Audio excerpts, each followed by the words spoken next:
2700 kilo ભેળસેળયુક્ત ઘીનો જથ્થો જપ્ત કરાયો।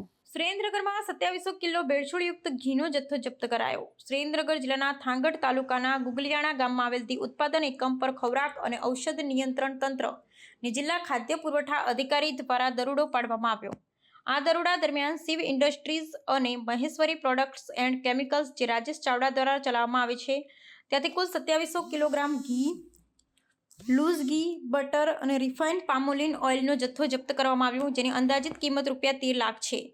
એફડીસીએ કમિશનર એચજી કોશિયાએ જણાવ્યું કે ઘીમાં ભેળસેળની શક્યતા હોવાથી 4 અલગ અલગ વસ્તુઓના નમૂના લેવામાં આવ્યા છે, તેને પરીક્ષણ માટે લેબોરેટરીમાં મોકલવામાં આવ્યા છે। પરીક્ષણના પરિણામો આધારે કાનૂની કાર્યવાહી હાથ ધરવામાં આવશે।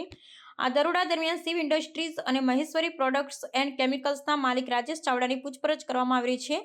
તેમના દ્વારા ઘી અને અન્ય ઉત્પાદનોમાં ભેળસેળ કરવામાં આવી હોવાની શક્યતા છે, જેને કારણે આ કાર્યવાહી હાથ ધરવામાં આવી છે। આ ઘટના ખાદ્ય સુરક્ષા માટે ગંભીર ચેતવણીરૂપ છે।